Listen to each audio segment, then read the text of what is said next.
a very warm welcome to you. You're listening to The Music Business Buddy with me, Johnny Amos, podcasting out of Birmingham in England. I'm the author of the book, The Music Business for Music Creators, available in hardback, paperback, ebook format. I'm a music creator with a variety of credits as a writer-producer. I'm a consultant, an artist manager, and a senior lecturer in both music business and music creation. Wherever you are and whatever you do, consider yourself welcome to this podcast and to a part of this community. I'm here to try and educate and inspire music creators from all over the world in their quest to achieving their goals by gaining a greater understanding of the business of music. Okay, so in this week's episode, we return to the subject of music publishing, where I interview Ralph W. Peer, one of the nicest people I have ever met in the entire music industry. I hope that you'll find him very resourceful and very useful as you listen to him in this week's episode. He's a thoroughly nice guy. He's also a key figure in the music publishing company Peer Music, right? He serves as their managing director for its UK and also for its Australasian operations. He's also the vice president of its African and Middle East operations. Ralph is the grandson of the company's founder, Ralph S. Peer, and his role involves overseeing the creative and administrative functions for the company in the mentioned regions. And also, of course, continuing the family's legacy in the business, right? And talk about legacy. Ralph W. Peer, as I mentioned, is the grandson of Ralph S. Peer, who founded Peer Music in 1927. The company's remained family-led for 97 years. Now, before Ralph went into working for Peer Music full-time back in 2019, he also worked in international politics and also in intellectual property law, both in the US and in the UK. He's a very knowledgeable man. He's a wonderful man, and he kindly invited me to the Peer Music offices in Richmond in Greater London, and we sat in the boardroom of their wonderful offices, and which is where we had this interview. So I will hand over to the interview now. Take note, everybody. I hope you enjoy listening to what Ralph shares, and enjoy. Ralph, welcome to the Music Business Buddy. I say welcome, I'm sat in your boardroom, but it's good to be here with you, and for you to be here, talking to me on the podcast. I appreciate you putting aside the time. Of course, thank you so much for having me. I really appreciate it. Oh, no. So straight in with the first question, Ralph. So Peer Music has been a commendable institution of the global landscape for almost 100 years now. Kind of like the Lego of the music industry, right? And there's been the legacy, of course, of your grandfather, Ralph S. Peer, your father, Ralph Peer II, and the third generation with Mary Megan Peer, and of course your good self. What is it like to be part of such a special family lineage? Well, first of all, thank you so much for your kind words. I greatly appreciate it. To be honest with you, I feel just incredibly lucky. There's no other way to put it. I feel so blessed to be able to wake up every morning and work in the music industry and to be part of this thing that touches so many people's lives in so many different ways. Like it's just an incredible honor. And then also it's an honor to work with the songwriters and the creators that we have with now for, as you say, over 100 years, and to be a part of their of their legacy and to work to protect it and make sure that it continues to be seen and heard by millions of people around the world. You mentioned my grandfather and my grandmother. Yeah. I actually never met them. My grandfather passed in 1960, so that was well before I was around. And then my grandmother, I did meet her, albeit very, very briefly, because she passed when I was very young. What can I say? I'm just an incredibly lucky individual who gets to wake up every day and be a part of this crazy thing that we call the music industry. I have to admit, there's, being around for 100 years, there's so much history in our company, and there are so many amazing people who have worked at our company. And I always say our biggest asset isn't necessarily the copyrights that we deal with, but also the people that we're lucky enough to have work for us. I've met so many of them over the years who have told me incredible stories about what it's like, music industry stories from back in the day, both good and bad. I actually, one of my more kind of like cherished possessions that I have in my office is this office here in the UK, we opened in 1933. Wow. So it was the first international office. And right after World War II, the managing director of this office went and did kind of a whirlwind tour of post-war Europe. So Italy, France, Spain, Holland for sure, and he wrote kind of like a travel log about what it was like. And there are these, I remember for some reason he did it in January, which must have been I don't know why he chose that timing. Wow. But like staying in hotels in Rome where there hasn't been heat for a number of years, and what it's like to go and talk to the societies there about what things are going to look like post World War II, and kind of like the new economic order, so to speak, and getting royalties from them. And then he literally sewed money into his coat to bring it back to the UK in order to deposit it, do the distribution. You can imagine what it would have been trying to calculate royalties back in the day. Good. I mean, there are all these just amazing stories, and like I said, the people that work for us are fantastic. I cannot compliment them and exalt them enough. They're just all wonderful people, and we really emphasize that as part of our culture, is that we are a service industry to our clients, who are the writers who create this wonderful stuff that we then get to protect. Wow, that's astonishing. Do you know, I've read so much over the years about like the history of music publishing and whatnot, but to hear something like that, it's quite moving, actually, isn't it? It really, really is. I mean, that's before, electromagnetic tape even came in, and that kind of thing. I mean, that's that was developed during the Second World War, actually. Oh, was it really? Yes, yeah. It's a really interesting story. So in tapes, do you know what bias is? Yes. So basically, you have two channels going on at the same time, and essentially, German scientists were the first ones to figure out how bias actually worked and to get like a true sort of fidelity recording. And so there are these stories about how they would record Hitler's speeches and then broadcast them, but they would broadcast them from different areas. So the Allies didn't know, they thought Hitler was moving around to all these different places, but they were able to broadcast from, I don't know, Berlin when he was really in Hamburg or something like that. Oh, wow. So the technology there is what then, led to the tape explosion in the 1980s, essentially. But it's a fascinating little bit of history. Wow, crikey. Sheesh, I didn't quite fully appreciate that before. I found. Wow.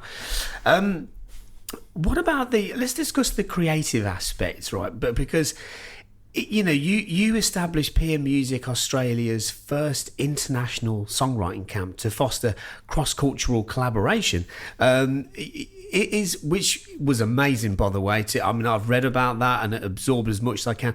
Is that a kind of an insight into the future vision of implementing creative strategy across such a global sector? I mean, short answer for me, definitely yes. I think it's there's a proven track record that cross-cultural collaboration leads to fantastic music and fantastic output. I mean, starting back in roots music in the United States, that's African rhythms with Scottish traditional folk music mashed together, and that's kind of where you get what we would now sort of call country. And of course, blues, jazz, etc., modern pop music. It all leads from there. But in more modern times, I mean, you can think of like Despacito, right? Justin Bieber with reggaeton.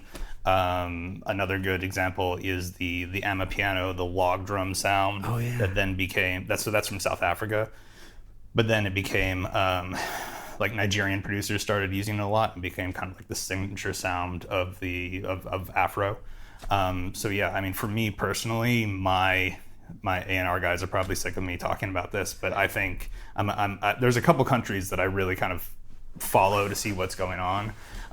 One of those is South Africa. Another one is Brazil. There's a genre of music that's been in Brazil for, probably over 20 years, favela funk. That's now metamorphosized, so to speak. So you have funk here in the UK is a massive genre, and then you also have a subgenre. Well, there's a couple subgenres of that. One of them is baile and brujeria. I personally think like one of the next big global hits will have those influences in it. I remember like The Weeknd when he did his last album in February this year, I think is when it came out. There was a favela funk track on there, and I was like, yes, this is the start. Wow. So yeah, I'm a huge believer in cross-cultural, cross-geographical, whatever you want to call it, collaboration. I mean, as far as the writing camp in Australia that you mentioned. Oh yeah. My main impetus there was, after, I was living in Australia, interacting a lot with writers there, and it became pretty apparent to me that a lot of them, one of their main goals was to fly to LA, get co-writing sessions, et cetera, et cetera. And I used to joke with folks that there might as well be like a passport line at LAX just for writers coming in trying to get co-writes. And I viewed it more as like, well, okay, so I can take these writers, put them on a plane, that'll be 10 plane tickets or whatever, or I can bring people from the United States to Australia, and you have, how can I put it? You can bring in much more Australians then, right? It's more economical, so to speak. But also at the same time, there is something to be said for the place where music is created, and it does have, how can I put it? There's a terroir, for lack of a better term. Like there is something in the place where things are created. Yeah. And so it was really special to bring them into this. There was a fantastic studio in Melbourne, and we had a lot of Australian artists there, obviously. Like if you've ever heard of 1/4, they are a drill group from Australia. So another example of cross collaboration, right? Yeah. So we had one of the members from 1/4 was there. One of my favorite artists that I signed while I was there is a guy called Ziggy Ramo. He is an incredibly outspoken advocate for Aboriginal rights and the Aboriginal cause, so to speak. He came in, and it's interesting with Ziggy because a lot of his music, or like a lot of his output at the time, was very political, and we. When he came into the writing camp, he wanted to focus more on pop, which was really interesting to kind of like see that shift. And of course, we had pop writers there that we had brought from the United States, so it all worked out. But I mean, we also had dance artists come in. Another signing that I have there is 111, who are a big pop group from Australia. They have a massive hit called Butter. That's sort of how can I put it? Seminal, I think, in the Australian catalogue, the Australian songbook. They came in as well, and the whole idea was to try and bring like the U.S. level of production and sort of like what's going on there to Australia to create these sort of like cross-cultural hits. Wow, interesting. Okay, it's really interesting that you did it there as well. Wow, that's so inspiring. So, I mean, talking about the things being global, and I didn't know that the UK office was the first international office until you said there, but there's offices in over 30 countries now with Peer Music? 32 countries, I think, is the count, and 39 offices in 32 countries. Goodness me. Okay, that's it. It gets higher every time I look. Yeah, well, I mean, our most recent openings were Eastern Europe, Poland. Oh. We recently opened an office there. There's one more, which you'll have to forgive me. I'm not remembering now. That's a lot to keep up with, Yes. Yeah. Wow. Okay. Oh, that's good to see that you're in Poland. That's good. Okay. So obviously, worldwide, administrative power is one of Peer Music's major strengths. Is there anything that springs to mind when you think of technological advances that have improved, a deeper royalty collection in recent years?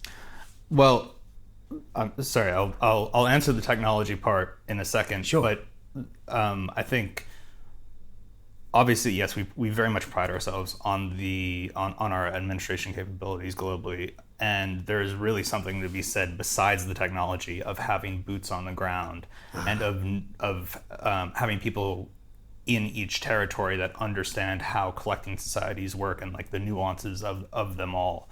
One of the things that commonly comes up in conversation is, yes, we are in a global world, right? In the streaming era, anyone can theoretically access anything from anywhere in the world at any given time. But local jurisdictional issues are still very much there. Right. Societies very much operate in different ways according to different customs. I mean, one of the biggest examples is you have in mainland Europe, you have a lot of what's called beam societies, right? In a Beam society, so that's the biggest one is SOSM in France, but GEMA in Germany, also in Argentina, they're a Beam country.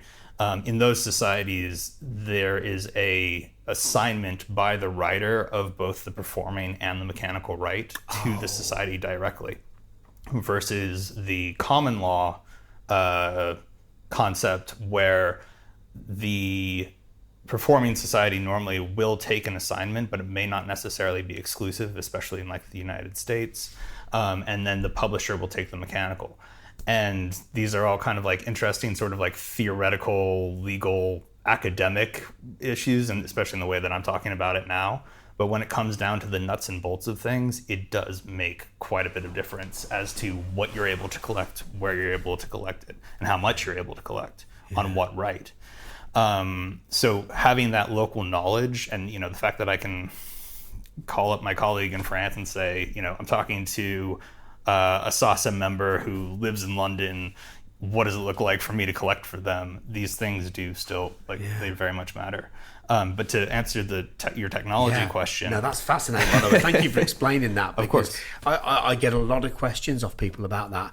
I'm like, I feel limited on what answers I can give here because of how easy it is to Google something, and then actually even using like an AI tool like ChatGPT, and you're going to get a lot of cross-cultural, cross-jurisdictional information that can lead to assumptions and confusion, and it's a thing, right? Yeah. So boots on the ground is kind of the only solution to that, and by understanding the nuances, as you say. It's fascinating to hear. Sorry, you were going to say technology. Yeah, thank you. No, I mean, as far as the technology itself goes, I mean, look, things just keep on getting better, faster. Always blows my mind to look at my iPhone and think there's more tech in here than there was on the first rockets that went to the moon, right? Right, yeah. Wow. So as it improves, as processing gets cheaper, as the time it takes to process all the lines of data that we now deal with, it gets faster. We expect better collections, we expect better matching rates, all those sorts of things, because a lot of what we do on the admin side, I always tell a lot of people that music publishing is very much like an iceberg, right? You've got 20% of it that you see above the ocean, but the 80% of what we actually do, you'll never see. Right. And frankly, if I do my job right, you won't see it. Because a lot of it takes place, I'm not going to say in the shadows, but a lot of it takes place in like, wait a minute, we received X amount of mechanical income in this territory, but we only received Y amount of performance income in the same territory. What's going on there? And then a lot of it has to do with communications with the society. And so technology can really help you find those holes, so to speak. Okay. But it's a combination of technology and then also having the personal relationships with the societies that are supposed to be that collect the money and pay it out to follow up sometimes. And please don't get me wrong, I'm not disparaging societies in any way. No. They put forth a very valiant effort, but like, let's face it, I mean, particularly in this era of streaming where we've gone from, I think about what music publishing must have been like back in the day, and sometimes I'm really jealous, right? Because it would have been, the royalty line would have been something like, we pressed X amount of CDs, this is your percentage that you hold on the CD of so many songs, et cetera, et cetera. Here's the royalty rate, run the percentage, bam, that's the amount that you're getting, right? Now compare that to the streaming era where every single time someone streams something, that's a new line of data. Right? You've gone from, if you think about, so with CDs, let's say there were 12 songs per CD, right? So now when someone listens to an album, and that's one person, that's 12 new lines of data. Now multiply that by every single CD that was bought. Oof. You can see how it just grows exponentially. So technology, I mean, it's been very helpful, obviously, in the calculations parts of things. But at the same time, we're also facing this absolute deluge and growth of data in the streaming era. Yeah. Wow. Never really thought about it in that way before. But yeah, I mean, it's like, if somebody buys a CD, it's not like, there's any kind of need to go, right, how many times are they playing track 5 and track 6? Exactly. It's like, if you think about it, it's really changed the value proposition in in musical copyrights, right? Yeah. So, because it used to be when, to take an example, Beatles, Rolling Stones, the classic rock groups, right? Once they had released the albums, that's kind of like your first bite of the cherry. Then you had best of compilations, then you had reissues, and particularly, you know, we went through a very interesting time where the formats changed, yeah? So you can start with sheet music, and then you have shellacs, right? And then you move on to vinyl, and then you have cassettes, and then you have CDs. Every single time that you had that shift, or that the medium changed, they would reissue. So you reissue the same album 5-6 times over a period of 70 years, give or take, versus in streaming, where now it's all available all of the time, and there is no such thing really as a reissue. I mean, don't get me wrong, there are deluxe editions and things like that, but it's not the same. So those copyrights, those songs that people keep going back and listening to, are incredibly valuable. Yeah. When previously, I'm not going to say they weren't valuable, but they were less valuable for sure, right? Yeah. I mean, you just look at the massive acquisitions that you see going on. Queen, you know, $1 billion, things like that. I mean, there were rumors about Pink Floyd selling their catalog around. There were rumors around for a very long time about Pink Floyd selling their catalog. Wow. You know, it's a really interesting time when you see like where you question kind of like where the value is, and also with new hits, they seem to have a much shorter lifespan. You know, there were a lot of articles going around a couple months ago about how there wasn't really a 2025 summer hit. Like, what's the song of the summer of 2025? It's an interesting question. I mean, I would argue like the Charlie XCX Brat album, that was a fantastic marketing campaign. Oh, like, amazing. Oh Textbook. My gosh. Yeah. Just hit every nail on the head. Yeah. Well done. Yeah, credit where credit's due for that one. But it wasn't, you know, the song of the summer, so to speak. And so it's like, people want to quote unquote find the next Rolling Stones or something. My question is there a next Rolling Stones, right? Is there going to be another act or band that is so seminal to become part of the fabric of so many people's lives? And I think it's an interesting question. I'm not saying that it can't happen. Please don't get me wrong. No. You know, I'm sure Taylor Swift is a very good example. Yeah. But it's kind of like, instead of, how can I put it? You know, is the quilt getting bigger, right? So that more people can wrap themselves in it, so to speak, or is it dilution? I mean, it's an interesting question. Well, that is an interesting question. In fact, that's a neat little segue onto something different, because I really wanted to ask you about Peer Music Recorder. Of course, So there's the idea of, you know, hits. Yep. And then over here you've kind of got production music, or as some people might still call it, library music, or perhaps even stock music. But you know, it has seen, quite a lot of growth, in recent years, the boom of visual content on various platforms and whatnot.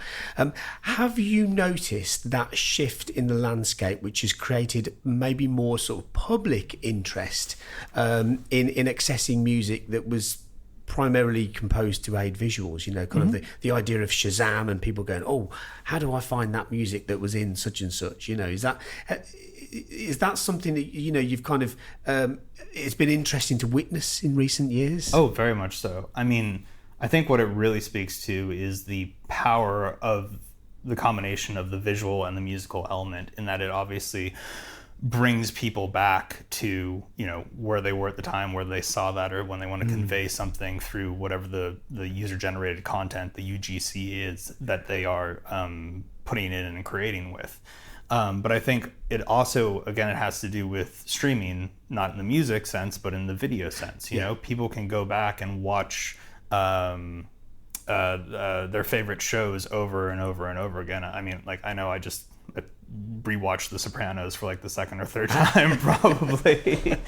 But it's so when people are going back and kind of rediscovering, for lack of a better term, these shows and how it made them feel, particularly because, you know, your teenage years are always so formative. So you can definitely see kind of like a concentration on a certain period of time, you know, so to speak. And they want to be able to use that in these new methods of what's the word? Like, of expressing themselves, of social media, of user-generated content. But I mean, as far as the, like, you know, a quarter and the production music library that we have, what's really going on there is a quarter works with both composers and then also production companies. And when a TV show or a film is being made, generally speaking, the model is that the production company takes more or less a full assignment of the rights. And then they make the show. The show goes, well, back in the day, it used to go on television. Then you'd have your box set releases, and then it would be up on video on demand, you know, Sky and all of that. Now, obviously, a lot of it gets straight onto streaming services. But really what's happening is the music is able to get a second life, right? Because TV shows in particular, you're normally talking like a 3 to 7 year span of when they'll be on air and when they'll be really at the forefront of culture, so to speak. And so a couple of years later, you know, the same music can be used again and given, like I said, it's sort of a second life. But I think there's another thing going on there, which is that budgets have gone down for productions, right? There's so much more being made. It's just a simple calculation of when the numerator increases and the denominator stays the same, you know, you're going to wind up with a smaller budget. And so there isn't always the same amount of money available to score, to have a bespoke score made for a production. You know, I was like, gosh, I watch a lot of silly 90s comedies, and I was thinking, like, you know, now, and if there was a John Candy film made nowadays, would they actually go and get a composer and a full orchestra to sit and score the entire thing? I wonder that sometimes, I'm not sure. No, I know, I mean, in a time where, you know, so much of the big studios like Abbey Road and places like that are filled out with orchestras playing for multi-sampled instruments instead, so that those composers can then go and have access to that, but in a completely different way. Things have changed, haven't they, there, you know? But it is a very, very interesting thing to think about, because perhaps there's a missed opportunity there for legacy recorded music, you know, whereby perhaps some music supervisors think, well, that's going to be expensive, I won't touch that, I'll go in this direction over here, and they find exactly what they're looking for. Well, sorry, you actually you raise a very interesting point in that, again, with this music, one of the key components to it is that it's generally pretty easy to clear, and I can't tell you how valuable easy clearances are just in general, whether you're talking, you know, production music for kind of score or a synchronization license for an advertisement. When we're able to go to a music supervisor and say, one stop, all the paperwork right here, done, your chances of success are much, much, much higher. Well, it just fits within the workflow of what that production company need, and they haven't got the time to, you know, dilly-dally around, and okay. The economic term is lower transaction costs. Right, okay, to bring it into the academic realm, but really it's just making life easy for people. And, you know, that's so much of success is just making life easy for people. Well, and of course, you know, that's talking of making life easy. My final question for you is the elephant in the room, AI. So, you know, you have a background working, you know, in intellectual property law in both the UK and the US, and it could be argued that the recorded music industry is at times struggling to know how best to navigate or best to combat or embrace the challenges faced with recorded music, especially when it's being used as training data for tools for music creators, etc. Although I have interviewed on this podcast a lot that are doing it very ethically and doing it and sourcing it well and training it differently and stuff. But how would you like to see the strategic relationships between sort of tech companies and the music industry develop in the future? Well, generally speaking, with technology and intellectual property, it's always going to be a case of intellectual property playing catch up to technology. And that's just by virtue of the fact that intellectual property is based in legislation, and it takes a while for legislation to catch up with the times. Right. It's just there's an inherent delay. So whenever a new technology comes around, we as an industry have to find a way to, in a lot of cases, it's putting square pegs into round holes. So I remember during COVID, we were all talking about NFTs. Yes. And it's a fascinating academic question, excuse me, of, was it a mechanical, was it a synchronization, what rights exactly were getting exploited here? But at the end of the day, a lot of it comes down to, look, this technology is here, we need to figure out a way to license it. And as far as what I would like to see the industry do, we need to license. And we need to be seen as getting ahead of the legislation, so to speak, so that when legislation does eventually come around, we have a model that works and that that can go into law. But please don't get me wrong in that I'm saying that AI companies should just have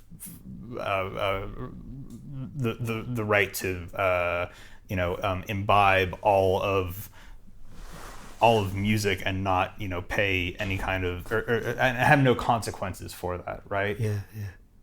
Copyrights need to be protected. The writers have put their entire souls and in many cases their livelihoods is based in this. That needs to be recognized, and I think good licensing can do that. It will be a struggle to get there.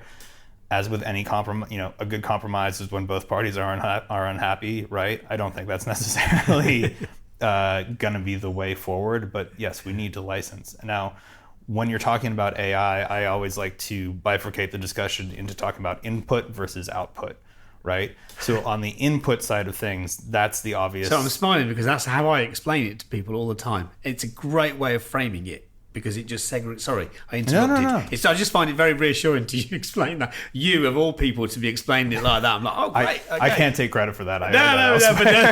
It's good to simplify. When something's so immensely complex, it's great to add simplicity to it, isn't it? Do our best, right? Yeah. Sorry, that's what ChatGPT is for, right? To make something incredibly complex simple. Yeah. Sorry, the irony. No. But sorry. So on the input side, that is clearly a case for licensing, and there has been some very good legislative moves, particularly in the European Union, as to their big one is the call for transparency, right? So when a model is trained, it has to tell you what it was trained on. I think that's a really, really good step. It's certainly not the whole race. We have a lot farther to go there. And I have to say, I'm very in favor of not the opt-out model, but the opt-in model. Right? As a creator, it shouldn't just be taken that your work can then be used to train these models. So I'm all in favor of the ones that are doing it ethically and within a licensed ecosystem, so to speak, right? Yeah. On the output side, I mean that's much more interesting. And to be honest with you, I don't think we're going to have many answers until there is eventually a court case about it. Yeah. It's because I think even it's impossible to legislate really on it. But I like to play kind of a little brain teaser with people about this, right? So if you're a writer and you go to one of the AIs and say, write me a song that has a disco-ish beat and sort of reminds you of a movie that had John Travolta in it, right?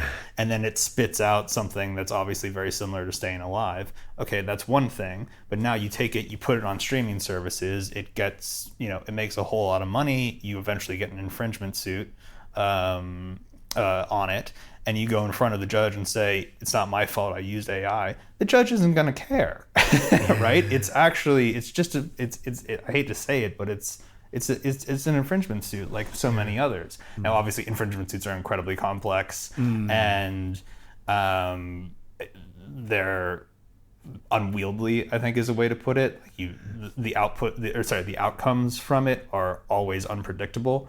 But that's just something I think that's eventually going to happen. Yeah. I mean, the thing I will say is I've heard a lot of people talk about fair use in the United States and that concept. And as someone who studied U.S. intellectual property law, I can't tell you how frustrating it was as a student to try and kind of learn all of those cases because they're so unpredictable.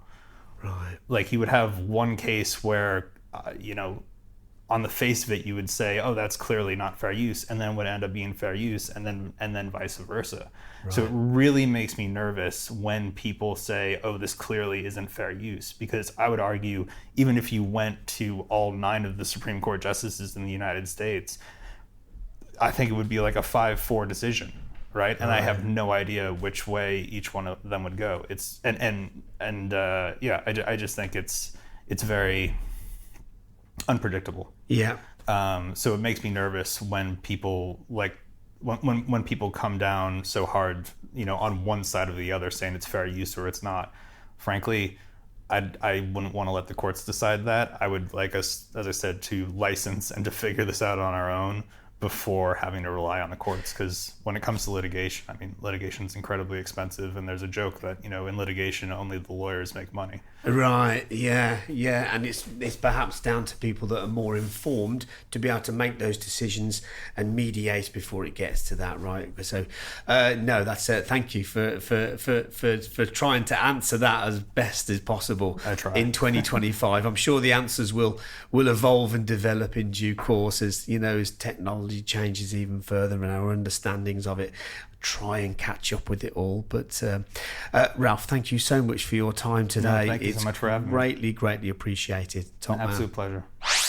The great Ralph W. Peer. It was an absolute honour to sit with him and to hear his perspective, right, on where things are at, where things are headed. He's an extremely informed and respected figure in the music industry, and it was an absolute pleasure to sit with him and just understand his perspective, his take on things, and what a just what's interesting, everybody, is when you meet that kind of really kind of upper echelon people in the music industry. They're so nice, and Ralph is a fine example of that. He is such a kind guy. It's clear to me to see that the people that work in those offices love him. Right, and it's a wonderful thing to have witnessed, going there and talking to him and seeing their beautiful offices. So I hope you enjoyed that episode. There's been a few episodes now on the music publishing sector. I would be as bold as to say it is one of the most misunderstood subjects to many music creators as to what music publishers do on a day-to-day basis, the role that they play for songwriters and composers.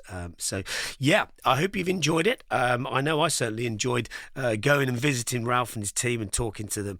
Until next time, everybody, have a great day, and may the force be with you.